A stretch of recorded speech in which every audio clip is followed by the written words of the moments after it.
Instruksi penghematan oleh Presiden Prabowo menargetkan efisiensi anggaran hingga 306,7 triliun rupiah.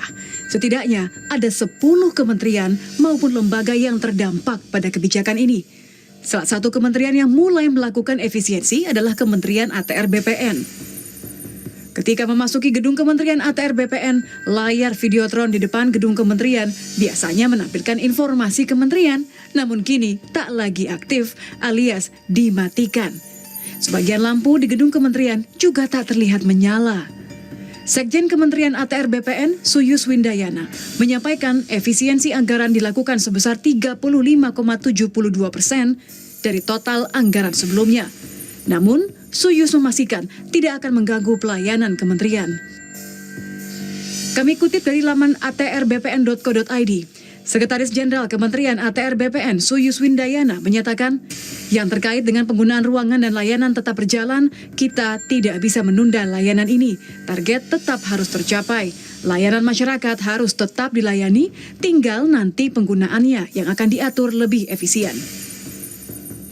Yang juga terdampak adalah anggaran perbaikan Jalan Cermai Demangan sepanjang 3 km yang terpaksa dihentikan.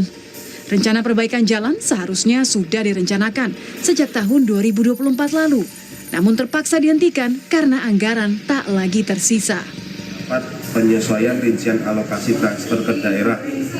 Nah, ini kita lihat rinciannya bahwa untuk dana DAK khususnya di Kabupaten Kulon Progo itu yang kita tadinya senilai 23 M, kita dapat pemotongan yaitu sebesar 23 M juga. Jadi sehingga sisa dari DAK 2025 sebesar 0 rupiah. Sehingga untuk penanganan jalan Cermai Demangan, Bojong Barowongan dan Sewu Galur tidak dapat ditangani semuanya. Di sisi lain, efisiensi anggaran di pemerintahan Provinsi Jawa Timur dipastikan tidak akan memengaruhi pengurangan gaji ataupun daya jasa. Pemprov menyatakan akan melakukan pemangkasan anggaran pada perjalanan dinas dan kegiatan tidak perlu.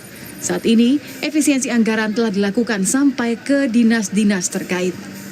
Invest sudah jelas bahwa mengurangi supporting ya, anggaran supporting dari mulai perjalanan dinas memang ditulis di situ 50%. Yang lainnya adalah untuk kegiatan yang sifatnya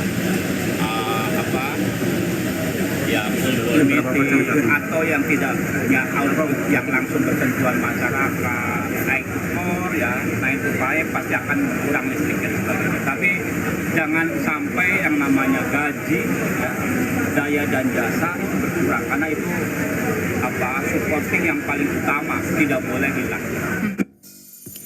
Presiden Prabowo Subianto 22 Januari lalu telah menekan instruksi Presiden nomor 1 tahun 2025 tentang efisiensi belanja dalam pelaksanaan APBN dan APBD tahun 2025 dengan menghemat anggaran hingga 306,7 triliun rupiah. Kementerian dan lembaga negara memiliki waktu hingga 14 Februari untuk mengusulkan revisi anggaran yang telah disesuaikan dengan instruksi Presiden. Tim Liputan Kompas TV.